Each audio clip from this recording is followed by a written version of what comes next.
Hare Kṛṣṇa.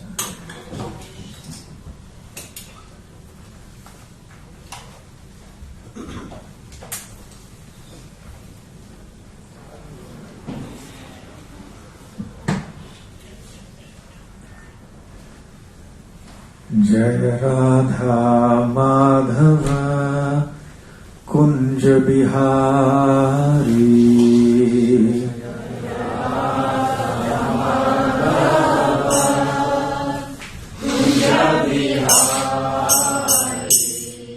Jaya Radha Madhava Kunja Bihari.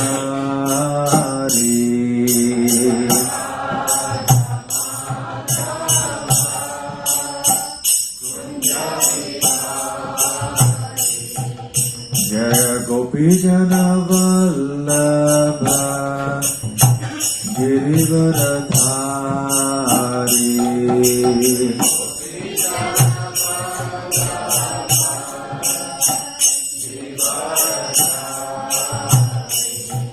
Jaya Gopijana Vallabha Girivaradhari.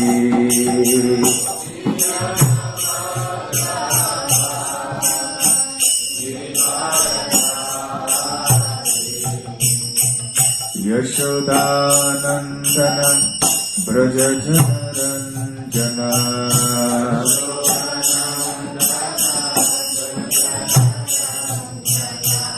Yashodanandana Braja Janaranjana.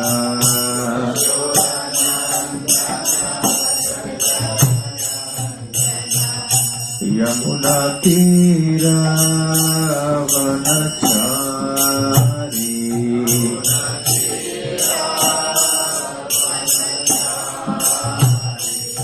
Yamuna Tira Vanachari.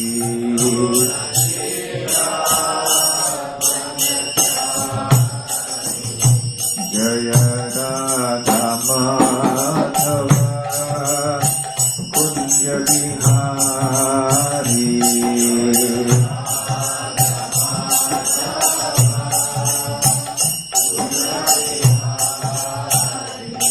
Jaya Shri Krishna Chaitanya Prabhu Nityananda Shri Advaita Gadadhar Shivasadi Gaura Bhakta Vrinda.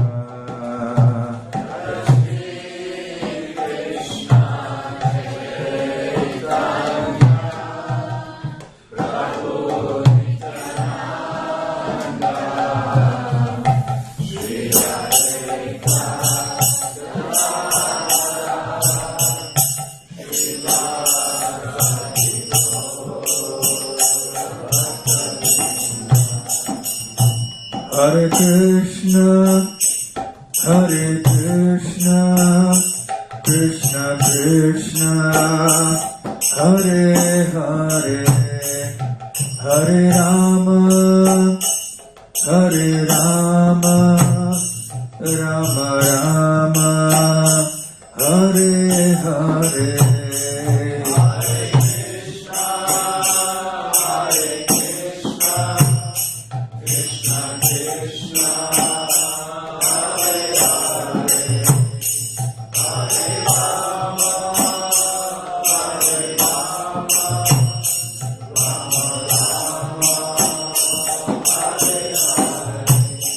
Hare Kṛṣṇa, Hare Kṛṣṇa, Kṛṣṇa Kṛṣṇa, Hare Hare, Hare Rama, Hare Rama, Rama Rama, Hare Hare.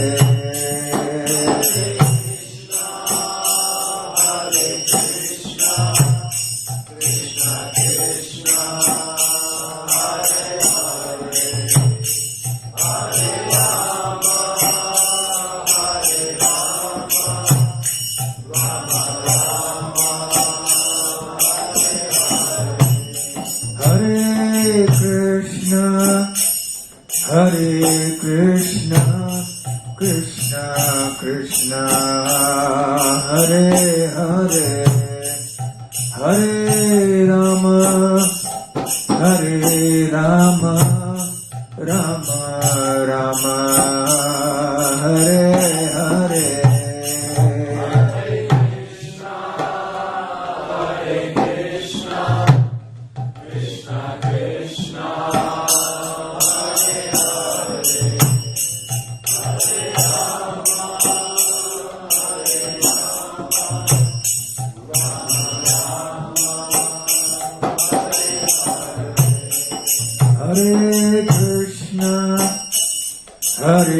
Krishna, Krishna Krishna, Hare Hare, Hare Rama, Rama Rama, Hare Hare.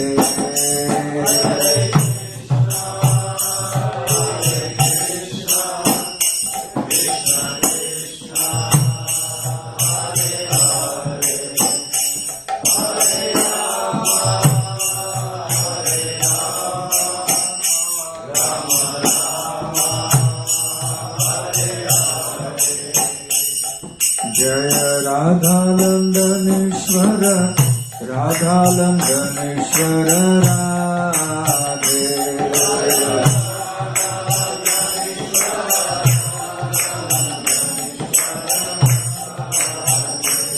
Jai Jagannatha Jaya Jagannatha Jaya Baladeva Jaya Subhadra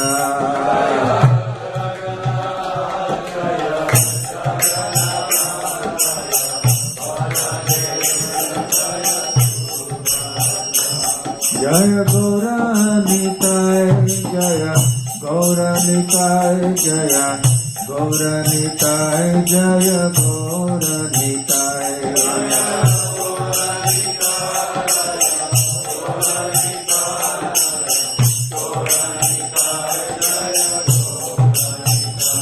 Jaya Jaya Prabhupada Prabhupada Prabhupada Jaya Jaya Prabhupada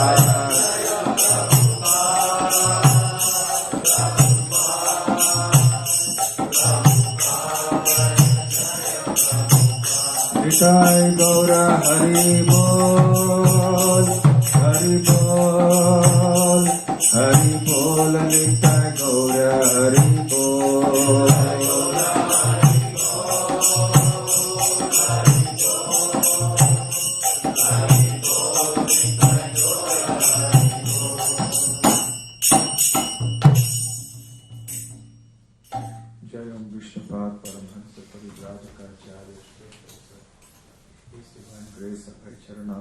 Bhakti Swami Srila Prabhupada ki jai, Ananta Koti Vaishnava Vrinda ki jai, Shri Shri Radha Landaneshwar ki jai, Shri Shri Jagannath Baladev Subhadra Mai ki jai, Shri Shri Gaur Nitai ki jai, Shri Chaitanya Charitamrita ki jai, Nitai Gaur Premanande. All glories to the assembled devotees. All glories to the assembled devotees. All glories to the assembled devotees. All glories, all glories, all glories to Shri Guru and Gauranga. Om Namo Bhagavate Vasudevaya. Om Namo Bhagavate Vasudevaya. Om Namo Bhagavate Vasudevaya. Om Namo Bhagavate Vasudevaya.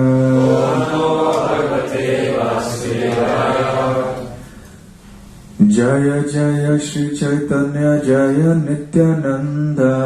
Jaya Jaya Shri Chaitanya Jaya Nityananda. Jaya Advaita Chandra Jaya Gaura Bhakta Vrinda. Jaya Advaita Chandra Jaya Gaura Bhakta Vrinda. Jaya Jaya Shri Chaitanya Jaya Nityananda. Jaya Jaya Shri Chaitanya Jaya Nityananda. Jaya Advaita Chandra Jaya Gaura Bhakta Vrinda.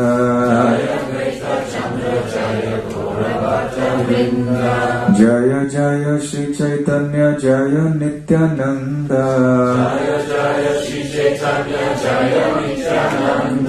Jaya Advaita Chandra Jaya Gaura Bhakta Vrinda.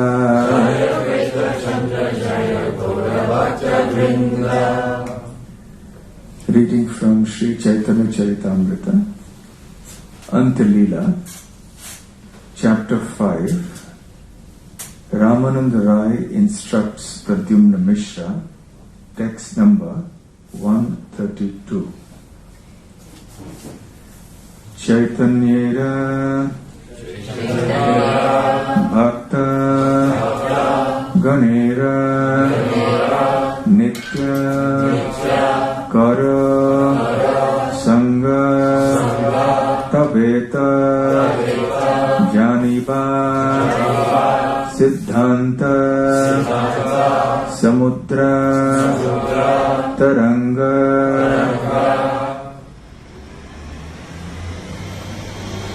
Chaitanya Bhakta Gane Nitya Kara Sangha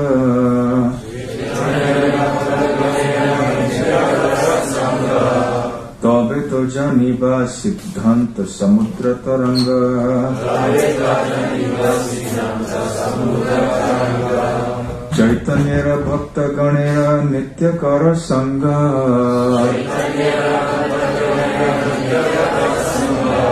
Tabe to Janiba Siddhanta Samudra Taranga. Chaitanya Bhakta Ganera Nitya Kara Sangha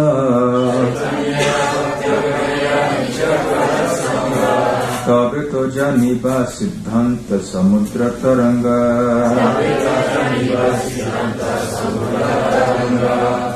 Please chant. Chaitanya Bhakta Ganera Nitya Kara Sangha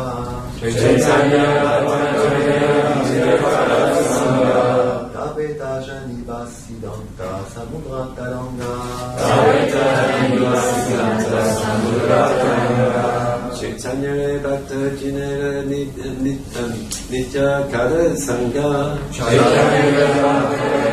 Nitya Kara Sangha Tabeta Janiba Siddhanta Samudra Taranga.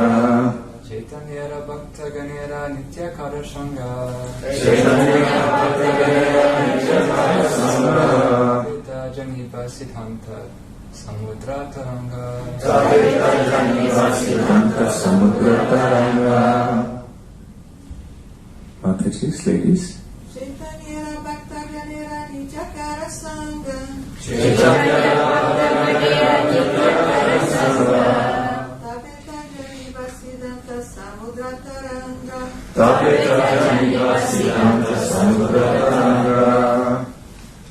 Chaitanya Bhakta Ganera Nitya Kara Sangha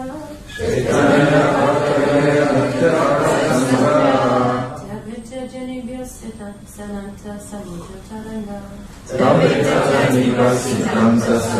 Taranga. Chaitanya of Lord Sri Chaitanya Mahaprabhu, Bhakta Ganera of the devotees, Nitya, regularly, Kara, do, Sangha, association, Tabeta, then only, Janiba, you will understand, Siddhanta Samudra Taranga, the waves of the ocean of devotional service. Translation and purport by His Divine Grace, A.C. Bhaktivedanta Swami Srila Prabhupada. Translation. Swarup Damodar continued, associate regularly with the devotees of Sri Chaitanya Mahaprabhu, for then only will you understand the waves of the ocean of devotional service. Purport. It is clearly to be understood in this connection that the followers of Sri Chaitanya Mahaprabhu's way of devotional service are eternal associates of the Supreme Personality of Godhead and perfect knowers of the Absolute Truth.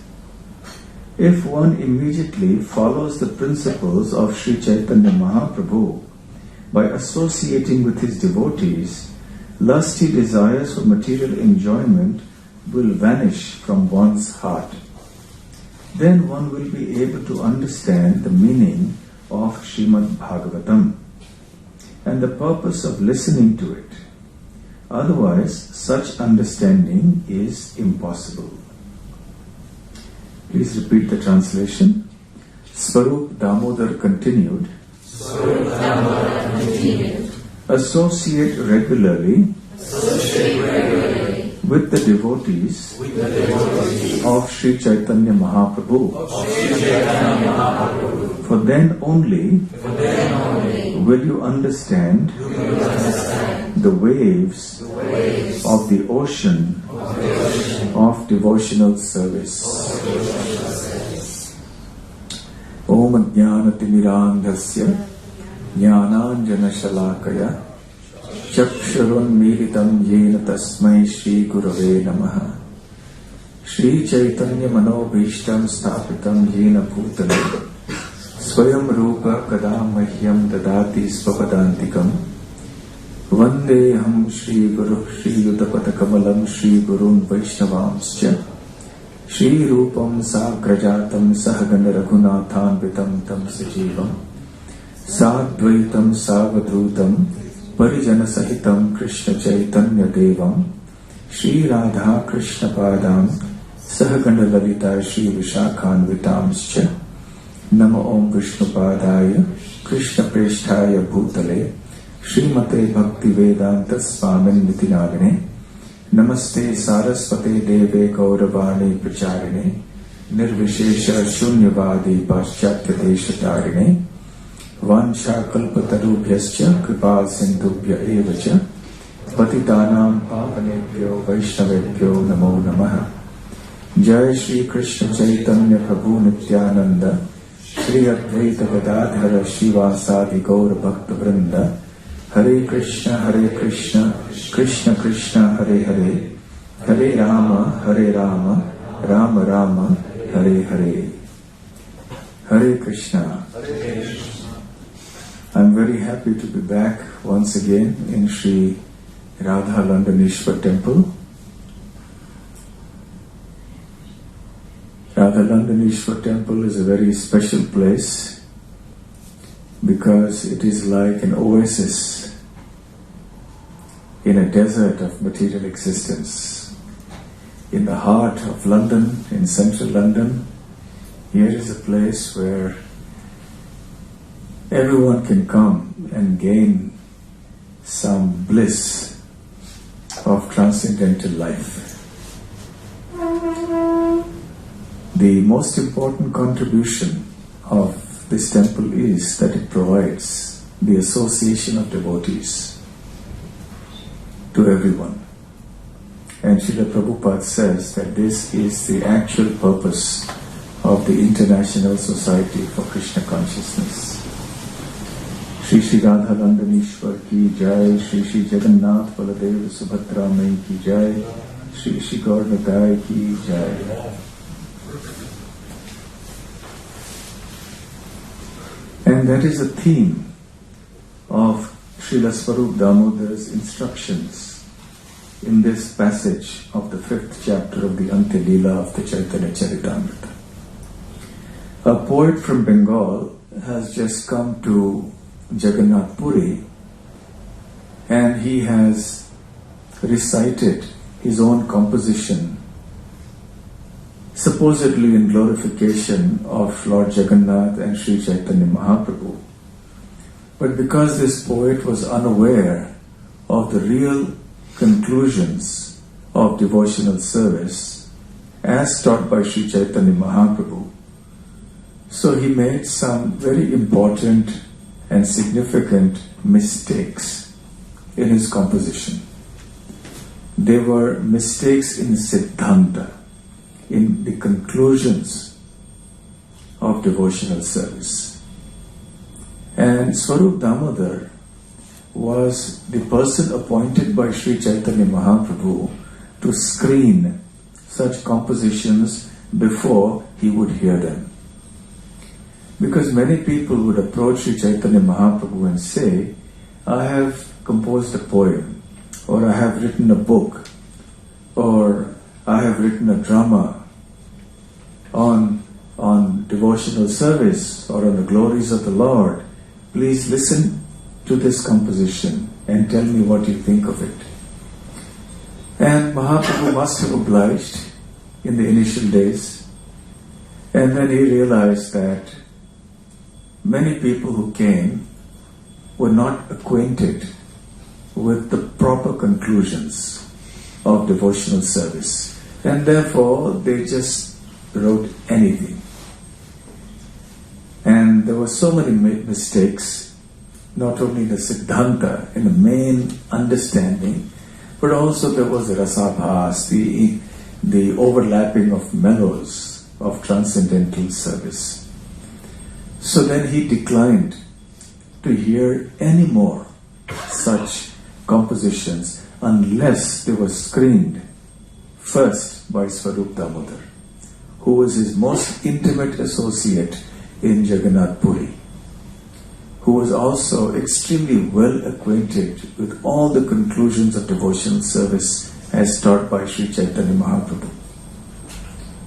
So Swarup Damodar would reject many of them outright, sometimes even before hearing them, and sometimes when the devotees insisted that he should hear them, he would hear them, just because he didn't want to upset the devotees. But in most or in many cases he would find that the compositions were not in order. And this was what happened with this poet.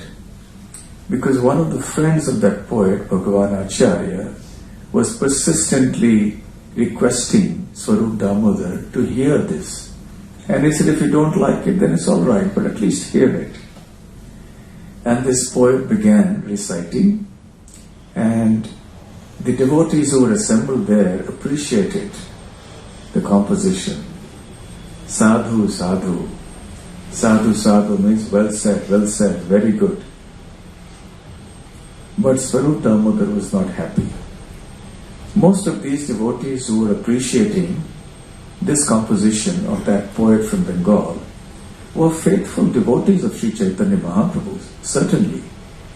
But many of them were not also very thoroughly familiar with the principles of Sri Chaitanya Mahaprabhu's teachings.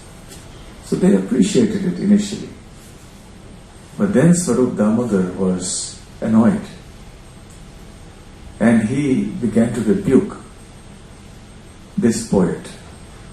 And as we go on, in the verses to come, he has already explained the mistakes that the poet has made, and he will further very mercifully, explain how, even though he has made those mistakes, but Goddess Saraswati, being very kind and being a great devotee of the Lord herself, will accept the words in a different sense, in a sense that they are applicable or appropriate for presenting at the lotus feet of Krishna in devotional service. But the first instruction of Swarup Damodar to this poet was that he must go to the association of devotees and learn the Śrīmad-Bhāgavatam. Jaho Bhagavata Paro Vaishnavira Sthane. So that's the first thing he said here, and that's probably the previous verse. Yes, the previous verse. Ekanta Ashraya Karo Chaitanya Charane. So if you want to understand the Śrīmad-Bhāgavatam, go and associate with the Vaishnavas, the devotees first. And Ekanta Ashraya Karo Chaitanya Charane, and take complete shelter of the lotus feet of Sri Chaitanya Mahaprabhu. Then you will understand what the Śrīmad-Bhāgavatam is. unless one is in an authorized, in a bona fide disciplic succession coming from the Supreme Lord Himself, one will not be able to understand the great scriptures of devotion like Śrīmad-Bhāgavatam. And even if one is somewhat attached to bona fide sampradaya, but if one has not understood the teachings of Sri Chaitanya Mahaprabhu, then one will not understand the pure devotion in the mood of the residents of Vrindavan, which is a specific, most exalted mood that Sri Chaitanya Mahaprabhu appeared to exhibit and to imbibe in the hearts of devotees, of people in this world. So, here also he repeats that, he continues that. Chaitanya Bhakta Gane Nitya Kara Sangha. So always associate, every day you must associate with the devotees of Sri Chaitanya Mahaprabhu. Taveta Janiva Siddhanta Samudra Taranga. Only then will you understand the Taranga, the waves of the Samudra, of the ocean of Siddhanta, of the conclusions. Which conclusions? The conclusions of devotional service. In the purport, Srila Prabhupada mentions that it is to be understood that the followers of Sri Chaitanya Mahaprabhu's way of devotional service are eternal associates of the Supreme Personality of Godhead. Indeed, those who appeared with Sri Chaitanya Mahaprabhu cannot be understood to be ordinary people or even ordinary devotees. They were eternal associates. Gaurangera Sangi Gane Nitya Siddha Korimani. Those who understand the associates of Sri Chaitanya Mahaprabhu to be eternal associates, Shrejaya Vrajendra Sutapas. Such a person will definitely go to the son of Nanda Maharaj, Shri Krishna. So these associates of Sri Chaitanya Mahaprabhu, who engaged in various pastimes with him when he manifested himself roughly 500 years ago, they are eternal associates. And Sri Chaitanya Mahaprabhu himself did not write any books. His own compositions are restricted to a few, like the Shikshashtakam verses. But mostly he spoke to his devotees and sometimes to others who then became devotees. For example, he spoke to Sarvabhauma Bhattacharya, who was a Mayavadi, as hardcore as they come. And his heart was transformed after a long debate with Mahaprabhu. He became an exalted devotee. Similarly, the residents, the Mayavadi sannyasis of Varanasi, led by Prakashananda Saraswati, were also transformed, even though they were also very staunch Mayavadis in the beginning. And there were many others like this. And there were also faithful devotees to whom Sri Chaitanya Mahaprabhu spoke. And in this way, he inculcated in their hearts, or he imbibed in their hearts, the deepest conclusions. Swarup Damodar was definitely the most intimate associate in Jagannath Puri, and in Navadvip and in other places in Puri also, there were many other associates.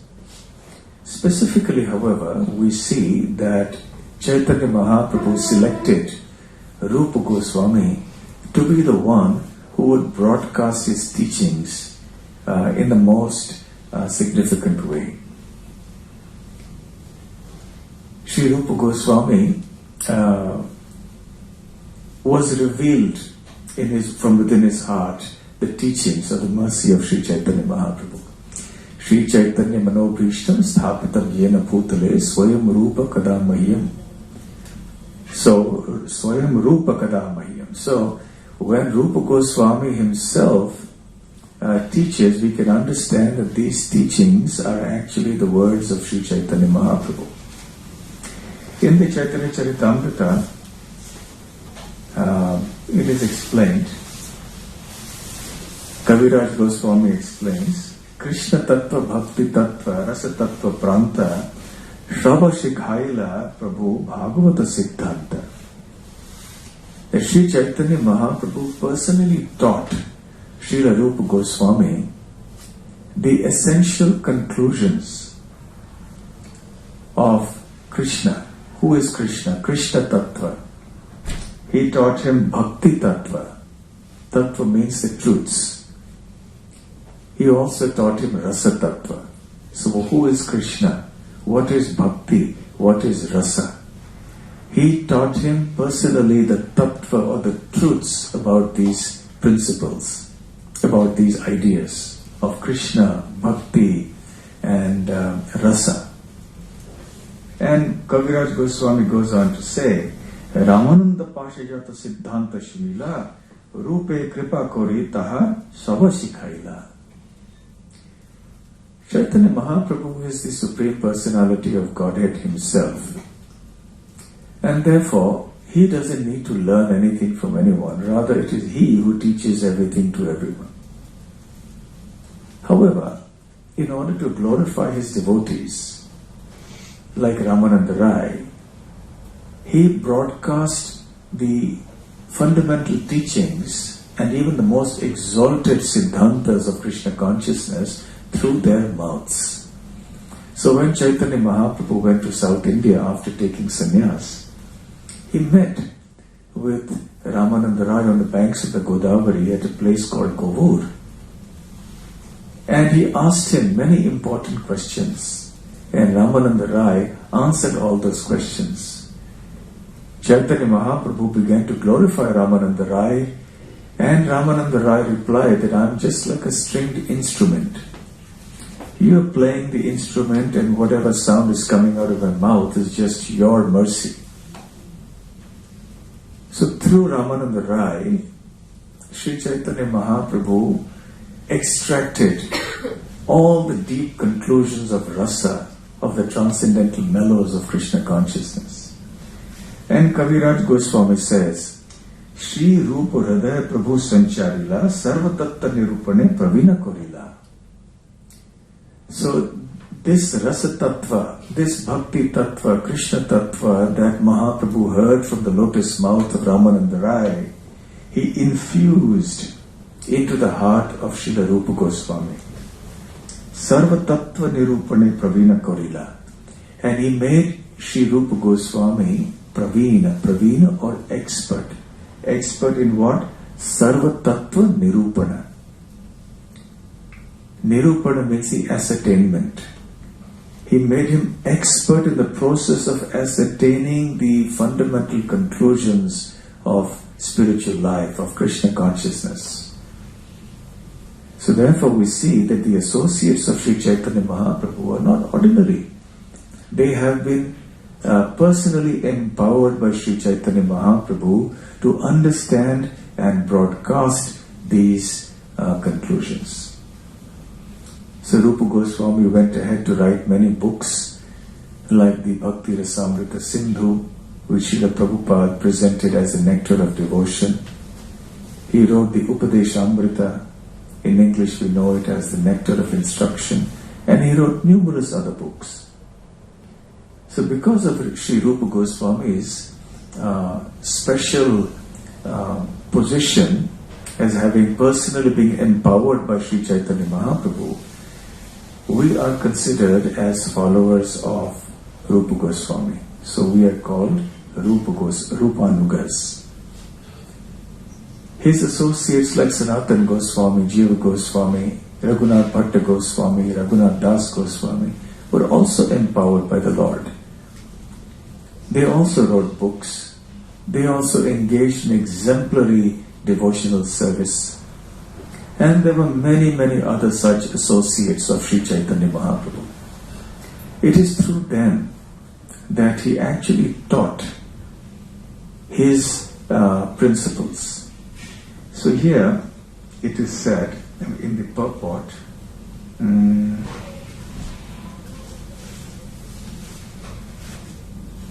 if one immediately follows the principles of Sri Chaitanya Mahaprabhu by associating with his devotees, Lustful desires for material enjoyment will vanish from one's heart.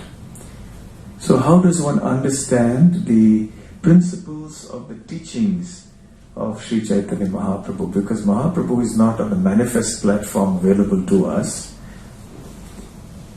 He disappeared a little less than 500 years ago. His associates like Rūpa Gosvāmī, Sanatana Gosvāmī, etc. are not with us on the physical plane, but their teachings are here. Their books are here.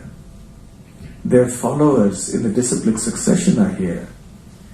And Srila Prabhupada has given us the teachings of Mahaprabhu as presented by these great acharyas in such a beautiful, understandable, digestible form in his books.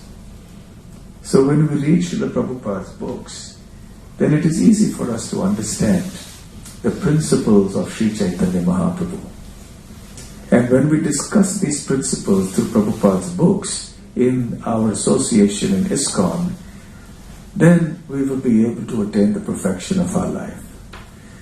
So one must constantly hear and chant about the principles of Mahaprabhu's teaching in the association of devotees. And then one can make one's life perfect. Sri Chaitanya Mahaprabhu's teachings, what principles, what are they? Fundamentally, he started out by speaking about the simultaneous oneness and difference. Maybe we can just keep that because it distracts so much movement. You can just, once we're in the class, we are in the class, yes. So, Achintya Bheda Bheda Tattva, which means simultaneous oneness and difference of the soul and Krishna, the Supreme Personality of Godhead. Actually, this principle of simultaneous oneness and difference can be applied to many categories, ontological categories, like the Jiva and Krishna, the Jiva and the material world and Krishna, the different expansions of Krishna vis-a-vis Krishna, and so on. So this is a very sublime and super excellent principle that Mahaprabhu taught. But fundamentally, through this principle, we understand that the Jiva is one in quality with Krishna, but not the same in quantity. So qualitatively there is a oneness, but quantitatively there is a difference. The Jiva is Anu, very tiny, and the Supreme Lord is Vibhu. He is very large, he is infinite. So in this way he refuted the Mayavad conclusion that the Jiva is God. Or the voidist conclusion that the Jiva doesn't exist, that everything is zero, that nothing exists. So he refuted these things. So this conclusion that the Jiva is eternally part and parcel of Krishna, the Jiva is eternally the servant of Krishna, is the most fundamental teaching, or the most fundamental principle of Sri Chaitanya Mahaprabhu's teachings.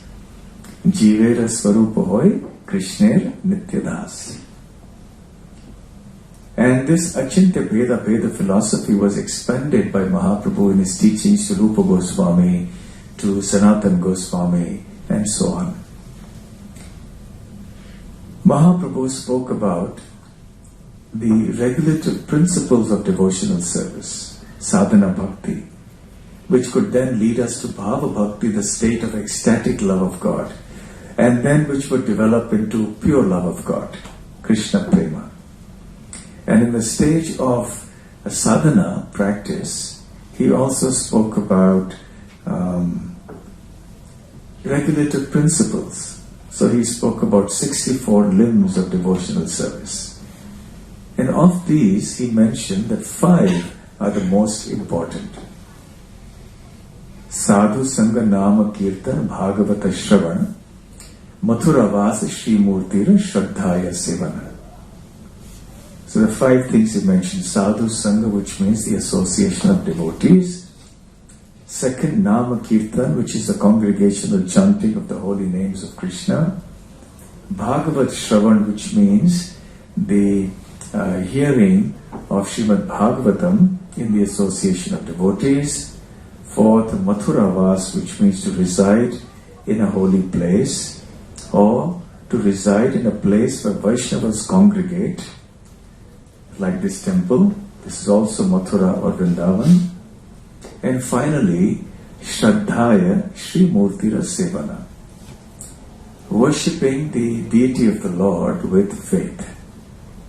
Sakala sadhana shrestha ei pancha anga, Krishna prema janma ei panchir alpa sangha. He says, of all the regulative principles of devotional service, these 5 are the strongest, are the best, because even by a little contact with them, Krishna prema can awaken in the heart. So these are the 5 essential principles of Sri Chaitanya Mahaprabhu's teachings. So what are those 5? Firstly, Sadhu Sangha, the association of devotees. Second, Nama Kirtan, the congregational chanting of the holy names of Krishna. Third, Bhagavat Shravan, hearing the Śrīmad-Bhāgavatam, maybe once in a while, once in a year, regularly hearing Nityam Bhagavata Sevaya, regularly hearing Śrīmad-Bhāgavatam. The fourth, Mathurā vas, which means residing in the holy dham. And finally, worshipping the deity of the Lord with faith. So these are the 5 most important things. 5 regulative principles that are the most important. Every regulative principle is important, but these are the most important. Because even by contacting with them, one does them in a small quantity, one can actually start developing pure love of Godhead. So the association of devotees is the foundation on which all these other things can be done. If one chants the names of the Lord, but not in the association of devotees, in the association of some other people who are not faithful, then that will not be useful. In fact, it may be like drinking milk that has been touched by the poisonous lips of a serpent. So whether it's hearing Bhagavatam or chanting the holy names of the Lord, one must hear it in the association of devotees. We all know the pastime of Raghunath Bhatta Gosvāmī going towards Jagannath Puri from Varanasi, and accompanying him was another man whose name was Ramdas, and he was always chanting the names of Lord Ram, and he was extremely humble and well behaved, and he served Raghunath Bhatta like a menial servant, to the point that Raghunath Bhatta became extremely embarrassed. And because this person was always chanting Lord Ram's name, Raghunath Bhatta understood him to be a pure devotee of Lord Ramachandra. But when the two of them arrived in Jagannath Puri and went to see Sri Chaitanya Mahaprabhu, Mahaprabhu very warmly welcomed Raghunath Bhatta Gosvāmī and embraced him, but he totally ignored this Ramdas. He didn't even look at him. That is very odd. When two people come to see you, you would acknowledge and greet both of them. But Mahaprabhu completely ignored the second person. And later Raghunath Bhatta wanted to know why. And Mahaprabhu explained that even though this person is always chanting the name of Lord Ram, but he is not actually a devotee. A devotee is one who constantly, eternally wants to be the servant of Krishna, who wants to serve Krishna with love and devotion. But this person aspires to become Ram, to merge into Ram. So even though he is chanting the names of Lord Ram, but his consciousness is not correct. See, here was someone doing Nama Kirtan or Nama Japa. He was chanting the names of the Lord, but then he wasn't a devotee. The devotional mood was absent. So therefore, one should not chant the holy names in such association, or one should not hear the holy name from them. Similarly, Bhagavata Shravana. Hearing Śrīmad-Bhāgavatam must also be done only in the association of devotees and not otherwise. Srila Prabhupada used to caution often against the perils of hearing Śrīmad-Bhāgavatam from professional reciters who were not genuine devotees. The Bhagavatam has to be spoken and heard only for the purposes of pure devotional service, not for any material goals like gaining money or name and fame and prestige and popularity and so on. The professional reciters of the Śrīmad-Bhāgavatam are those who are very scholarly, very eloquent, charismatic speakers, but they do not espouse or they do not imbibe the pure devotional conclusions of the Śrīmad-Bhāgavatam. So therefore, hearing the Bhagavatam from these people will only contaminate our consciousness.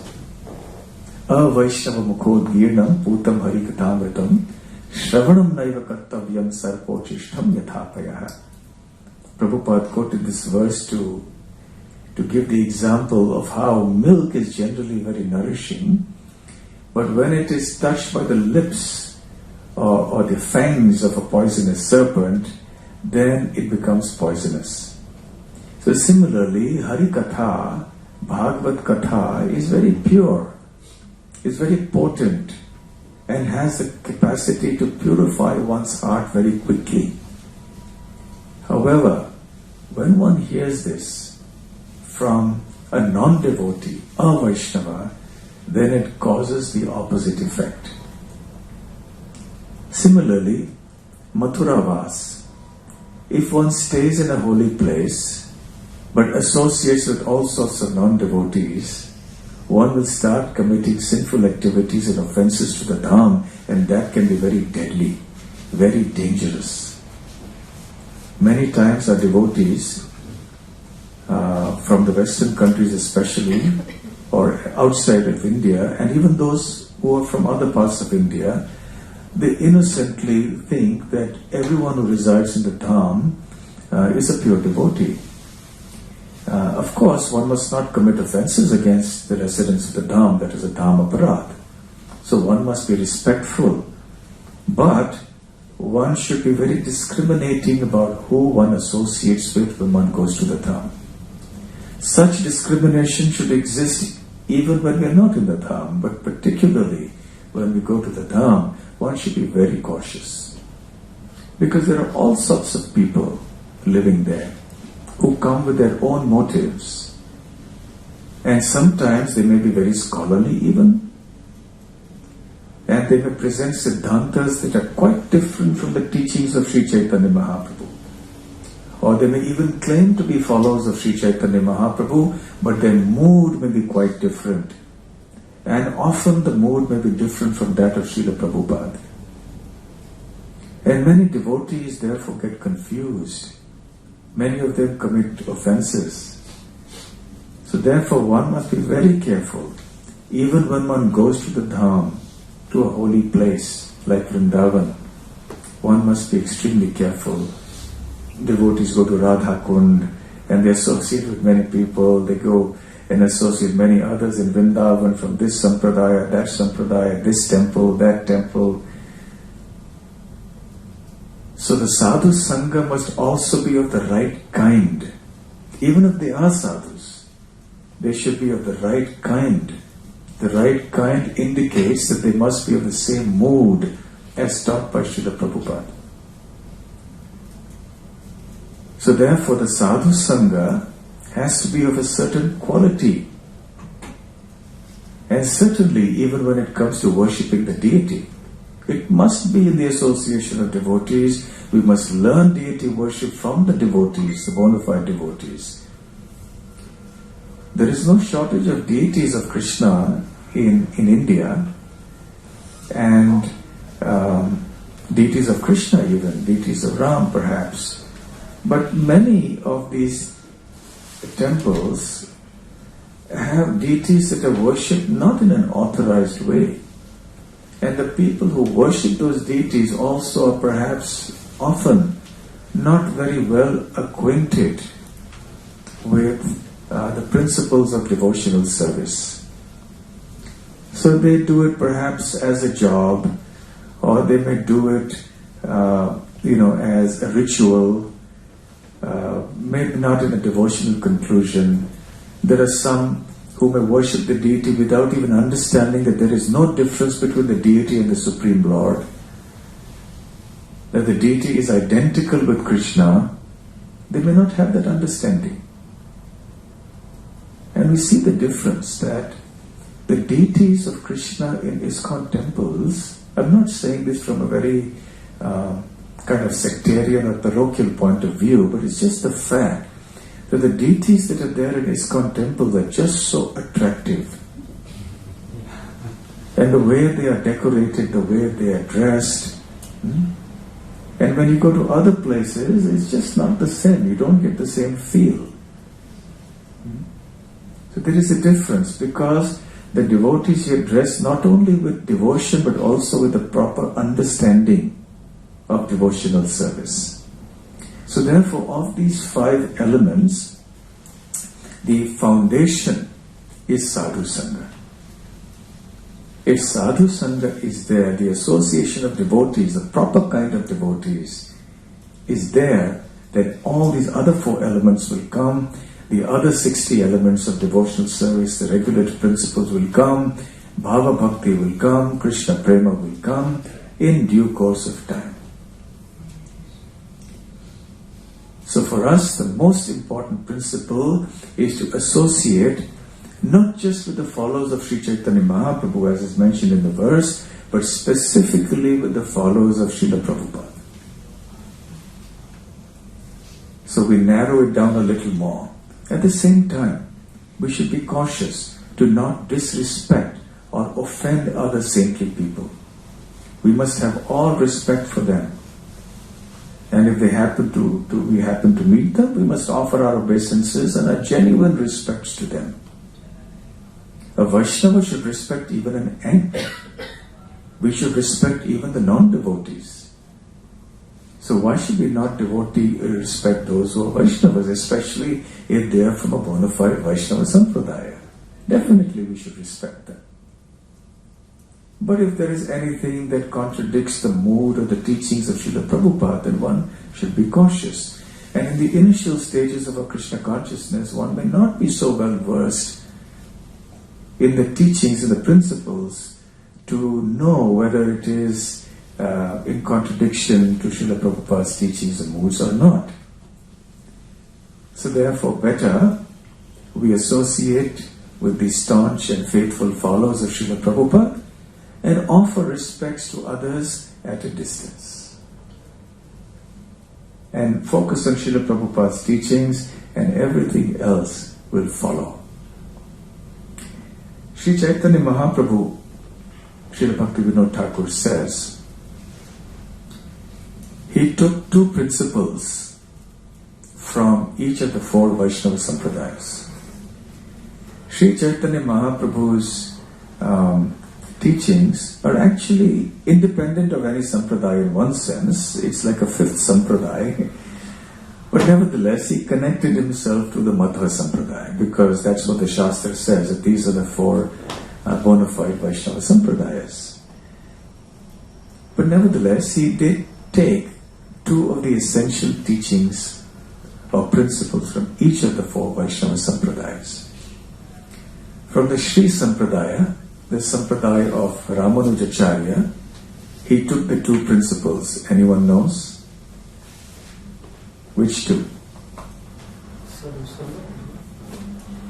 A little more specific? No. Vaishnava Seva. Service to the Vaishnavas. Number 1. And number 2, the principle of Shuddha Bhakti, pure devotion, unmixed with anything else, unadulterated, no karma, no jnana mixed in that. Pure devotion to Krishna. So from Ramanuja Sampradaya, he got service to the Vaishnavas and the principle of pure devotion, not mixed devotional service. This is from the Sri Sampradaya. From the Mathurā Sampradaya, what are the two principles he got? One is deity worship. That the understanding also that the deity is non-different from Krishna. And the second, the refutation of Mayavad philosophy. Because Mayavadis speak about the jiva being the same as God, jiva being God, and the goal of life being to merge with the absolute truth, merge into the impersonal Brahman, and so on. And they consider the deity to be just a manifestation of stone or wood. They consider the incarnations of the Lord to have material bodies, material forms. But we understand from Mahaprabhu's teachings that the deity of the Lord is not material. The deity is exactly identical to the Supreme Lord. So, from Madhva Sampradaya, he got the principle of refutation of the Mayavad philosophy and the oneness of the deity with Krishna himself. Then from the Rudra Sampradaya, Vallabhacharya Sampradaya, Vishnu Swami Sampradaya, what are the two principles he got? Anyone? One is the principle of taking complete shelter of Krishna, depending on Krishna completely. And the second is Raga Bhakti, the principle of spontaneous love for the Lord in the mood of Vrindavan. Of course, mostly the Vallabha Sampradaya devotees they focus a lot on the Vatsalya Ras. They worship Bala Gopal, Krishna as a baby, as a child. But these were the two things: exclusive dependence on Krishna and the principle of spontaneous love for the Lord, not bounded by too many restrictions and rituals, but just spontaneous, natural love for Krishna. And finally, the Kumara Sampradaya of Nimbarkacharya.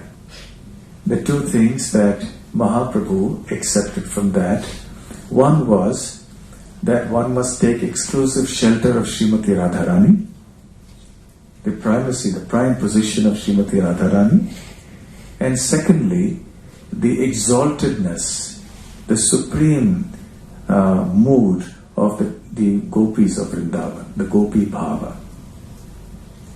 Loving Krishna in the mood of the gopis of Vrindavan. So from the Nimbarka Sampradaya, these were the two. Taking exclusive shelter of Srimati Radharani, and second, accepting the mood of the gopis in loving Sri Krishna. So these were the 8 principles that Mahaprabhu accepted. And so these are the principles of his teachings, which we learn in the Association of Devotees. So if we just continue coming, if we continue reading Prabhupada's books, regularly hear class, regularly follow the principles like chanting of the holy names, worshipping the deities, etc., then we will be able to attain the success of life. Hare Kṛṣṇa. Hare Kṛṣṇa. Sunday we start late, we go late, yes? Oh, we have time? Okay. So, any questions or comments? Yes, Murli Manohar. Hare Krishna. Thank you, Maharaj. Maharaj, a wonderful class. I was just thinking as you was this point that we shouldn't hear Krishna Katha as such from a Mayavadi. Is it, if they just recite verses, say from Śrīmad-Bhāgavatam, without distorting the philosophy, they just read, is that still contaminating? If something comes across, but I can understand if they're Mayavadis and they're speaking, they're giving some slight taint, some slight taint on the philosophy. But if they just read, or sometimes someone's chanting the holy name and, this person is a Mayavadi, so don't listen, but they're not actually speaking philosophy, is it still poisonous? Can it still be detrimental? Let's give an example. Why is it that we don't eat food that is cooked by non-devotees? Why? Huh? Because the consciousness of the non-devotee goes into the food. And through the food, that consciousness is transmitted into our hearts. So we imbibe the consciousness of the cook through that food. The food is a medium of transfer of consciousness. And this is not something we hear about in the outside world at all. They don't have a clue about this concept. That consciousness is transferred by interaction. Food is one mechanism of interaction, but so is sound vibration, so is touch, and many other things. So through sound vibration, one gets the consciousness of the other person.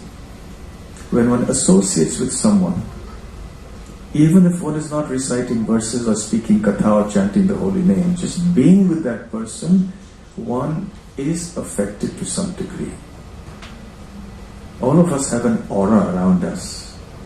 Even just being next to a person who is not a devotee affects us. But practically speaking, you can't avoid that. Yes? We're living in the world out, and we have to go out for preaching, we have to go out for a livelihood, you have to go out to buy something from the market. You can't actually avoid it. But unnecessary association can be avoided. So even through the sound vibration, the consciousness is transmitted. And when that vibration, even if it's not the chanting of the holy names or it's not speaking philosophy, but the verses of the Śrīmad-Bhāgavatam are also that transcendental sound vibration. And when that person is chanting that verse, he has a certain understanding or a certain conception about that verse. There's a certain mood with which he's chanting. Is he chanting with a genuine devotional mood? Is he chanting with the proper conception of that verse? Or does he think that Krishna is just another, demigod, or does he think that Krishna has a material form? Or this is just a beautiful verse in Sanskrit? Is he just seeing it from a literary point of view? So we don't know. So even recitation of verses from Mayavadis, it's advisable to not hear. It's better to hear from faithful devotees. So whether it is the holy name, whether it's philosophy, whether it's verses, etc. Okay? Probably it may sound a little fanatic to say that, but it's a fact actually. Consciousness is transmitted like that. Mayavadi bhashya shunare hoy sarvanash. Mahaprabhu cautions us that if you associate with Mayavadis, then it will be very destructive for our Krishna consciousness. Right? Any other question or comments? Yes. Hare Kṛṣṇa, thank you for such a nice class. I just have one question. When we do parikrama, for the Govardhan parikrama, when we go to Radhakund, they really approach us to do this puja in Radhakund and Shyamkund. If we say no, would that be offensive? Because sometimes they're quite persuasive. What should we do? Okay, so the question is, when we go to Radhakund, sometimes there are the local pandas who ask us to do the puja, and you made an understatement when you said that they are quite persuasive.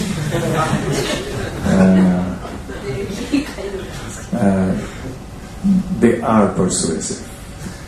We can say that for sure. And so can we say no? Is it an offense to say no? Well, it's not an offense to say no. If you like, you can do it. You can have your own mood in doing it. You worship the Radha Kund. It's better to go with devotees, you see, better than, so someone else will take care of that and handle the the people who approach you like that. If you find it difficult to deal with them, there'll be others with you who can do the needful. Personally, when I go, I can tell you what I do, because I know them, some of them personally, they know me by name, so I can't escape. And it's okay, they become favorable, you maintain good relationships with the Brajabasis, and also you're worshipping Radha Kund, so it's all right. You're just doing a little arati. In your heart, you should have the proper mood. He may say anything, he may be chanting something, may you be prosperous, may you get money, or whatever he may want to say. We don't worry about that.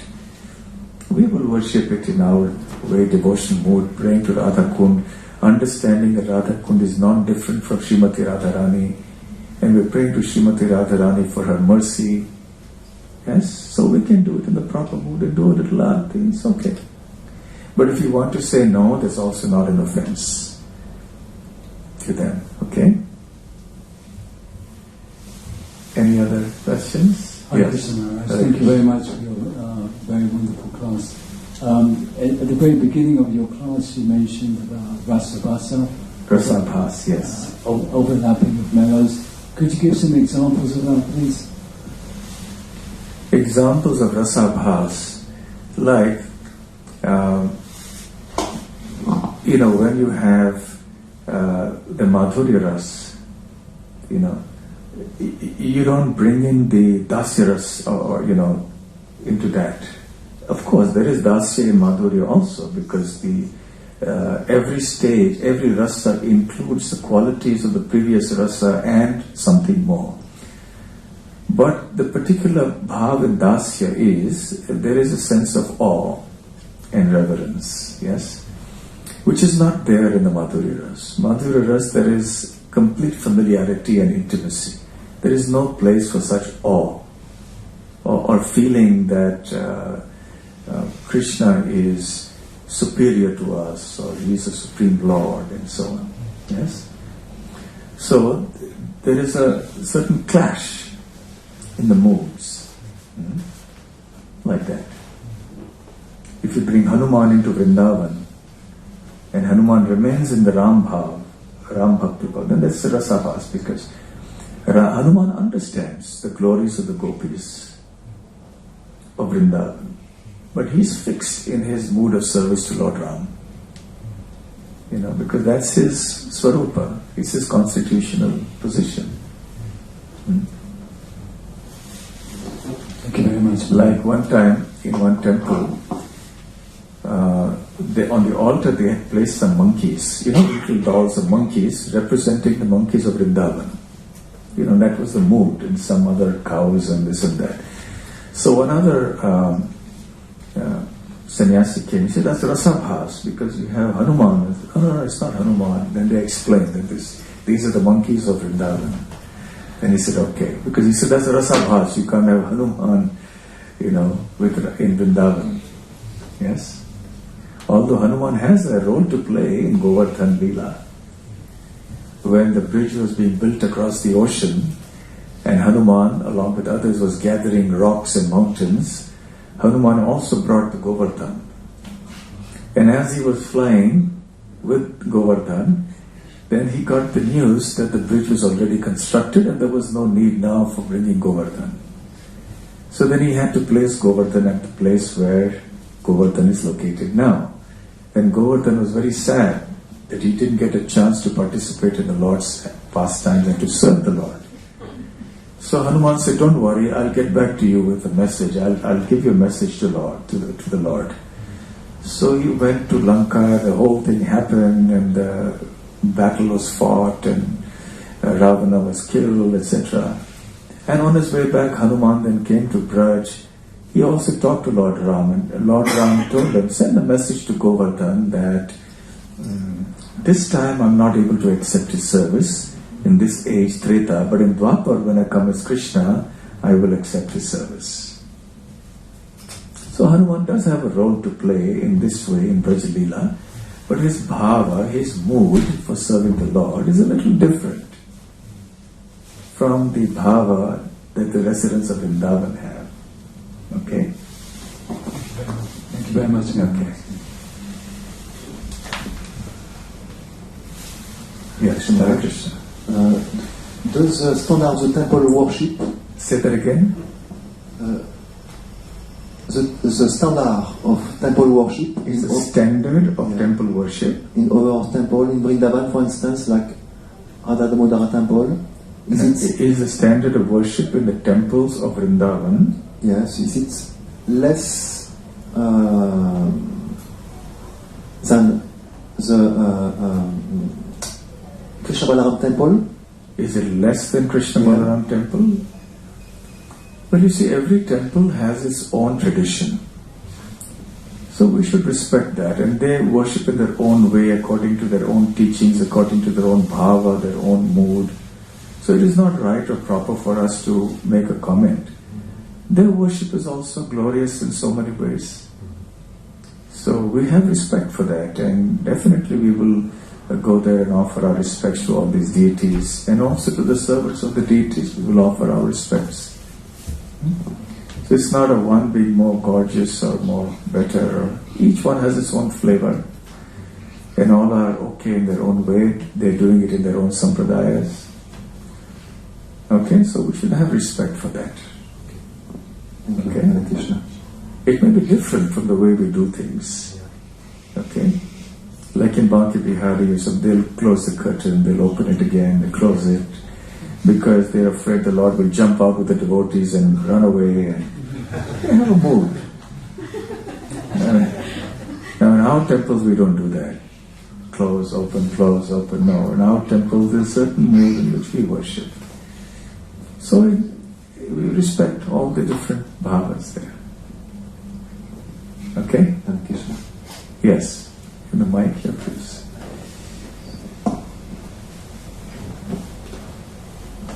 Hare Kṛṣṇa Maharaj, Hare thank you for your class. Could you kindly clear some of my ignorance that you were talking before about the rasa bas of having Hanuman on the altar? Would it not be rasa bas to have, for example, Jagannath on the altar at the same time as Radha Krishna? Is that... I don't understand. Please No, it's... What I mean is the same altar. Okay. See, here they're different. Jagannath, Baladev, Subhadra have their own altar. Okay?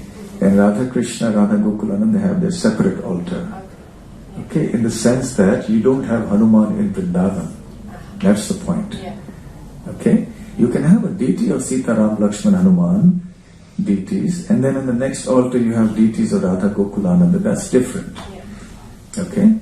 But the point is that you can't have one bhava, one mood, one rasa coming into another. Yes, that makes sense. Okay. Thank you. Thank you very much. Okay. Yes, can you put the mic there?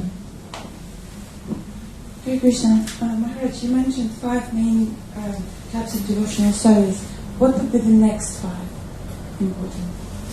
What would be the next 5? Well, you see, Mahaprabhu talked about 64 principles of devotional service, items of sadhana bhakti. And he mentioned these as the most important 5. Now, he doesn't mention the next 5 in terms of importance, but he does talk about the first 5 in the sequence. And Srila Prabhupada does mention that the first 5 are very important, which basically talk about taking shelter of the spiritual master. The first few are connected with that. So these are very important, because one has to take shelter of a spiritual master and serve him. Sri Krishna Dikshadi Shikshanam, for example, that one takes initiation and one gets shiksha on the devotional part of Krishna consciousness from a bona fide spiritual master. Sri Guru Padashraya, one takes shelter of the lotus feet of the Guru. Sadhu Vartmanu Vartanam, following in the footsteps of the previous Acharya. So these first few are definitely very, very important. Okay. All right. Any other questions? Okay. So thank you very much. Srila Prabhupada ki jai. Sri Chaitanya Charitamrita ki jai. Gaur Premanande. Sri Saran's Bhakti Rasamrita Swami ki jai. Maharaj for coming. Maharaj is presently the resident sannyasi at the moment, so I'm very fond of that. He was on loan, he came to London. Thank you. Good to see you again. Hare Kṛṣṇa. So this morning we're going to have a nice little ceremony. It's going to be a Nishkamanam ceremony. The daughter of Sundari Radhika and Bhagadevananda going for the first outing to the temple. So we'll have that. So just bear with us. We'll have that. We'll do the ceremony before breakfast. So just be a bit patient with us.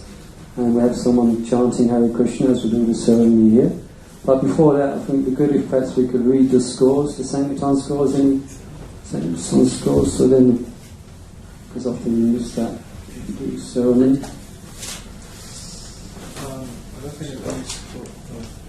Yeah, yesterday the devotees, they all went to Amsterdam for the King's Day. So there's a big score there with the holy name in Amsterdam. So I'm sure they did lots of books, but we had to get the scores for that. So in Govinda's Pure Vegetarian Restaurant, we had a total of 310 transactions. And we collected 3,034.43 Lakshmi points. And also distributed 3 small books and 1 big book. And in Radha's Boutique, we distributed 28 books and collected 464.32 Lakshmi points. Okay, let's just recite our prayer first. Dear Shri Radha London Isvara. Jagannath Baladev and Lady Subhadra. Shri Gaunitai and Giri Govardhan. We offer our most respectful obeisances unto you. With a mood of deep gratitude and appreciation, we request your causeless mercy upon us.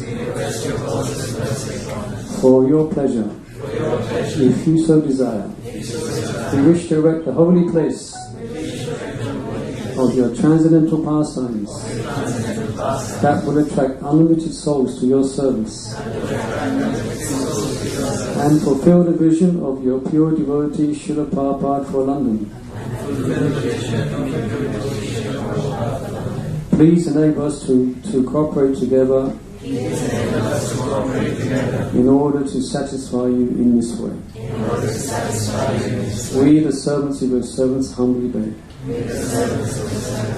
Jaya Shri Radha Ramani Sari Ki Jai, Shri Sabhakti Ki Jai, Shri Gaunitai Ki Jai. Hare Kṛṣṇa. Okay, now we can create a little bit of